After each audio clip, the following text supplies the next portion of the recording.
Walang kamalay-malay ang inang si Jennifer, hindi niya tunay na pangalan, na ang ordinaryong gabing kapiling ang anak na 1.5 taong gulang mauuwi sa trahedya. Alas 8 ng gabi, June 21, naghapunan daw ang kanyang anak ng kanin at sabaw. Matapos ang kalahating oras, dumede raw ito bago natulog bandang alas 9 ng gabi. Around 12:40 AM po. Di naman po talaga ako usually na gigising ng ganong oras, pero nagising po ako kasi pakiramdam ko po naiihi ako. Nakita ko po nakadapa siya. Then naamoy ko po na para siyang nag-poop. Nung tinihaya ko na po siya, sabi ko po, parang siyang sobrang lantay niya. Tapos hindi po siya nagalaw. Then nung binuksan ko po yung ilaw, nakita ko po na yung bibig po niya medyo violet na. Isinugod sa ospital ang bata at doon lumabas na marami raw liquid at pagkain na nakuha sa baga ng bata.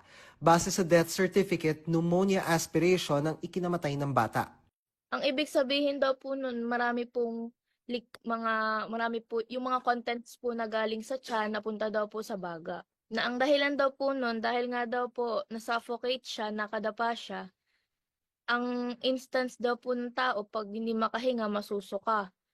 Sa case po ng anak ko, nakadapa po siya, hindi po niya nailabas yung suka, kaya po, doon po siya dumaretso sa baga niya. And then, nalunod daw po siya sa sarili niyang suka. Nakadapa po siya, naka-close po ang bibig. Huwag niyo po hahayaan na kahit po sana yung anak niyo na nakadapa, huwag niyo po hahayaan na matutulog sila ng ganon kasi baka po matulad siya sa anak ko na sanay na sanay naman po dumapa pero ganon po yung nangyari. Ayon sa eksperto, base sa pag-aaral, hindi maganda ang pagtulog ng nakadapa lalo na sa mga sanggol at bata. Some of them researchers show that sleeping on the stomach can block the airway because it increases what we call rebreathing. That means they breathe on their own exhaled air. Bumababa yung oxygen mo sa katawan mo. And the level of carbon dioxide rises. So that's really not good. If you have a baby who is in the chest position, hindi nila kayang bumaliktad, no, to stay on the back position already. As the child gets older, that doesn't happen anymore.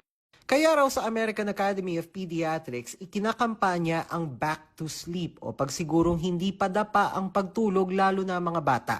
Bukod dyan, mainam din daw na suriin kung may ibang posibleng kondisyon sa paghinga ang anak lalo't hindi pa nila kayang sabihin ang kanilang nararamdaman.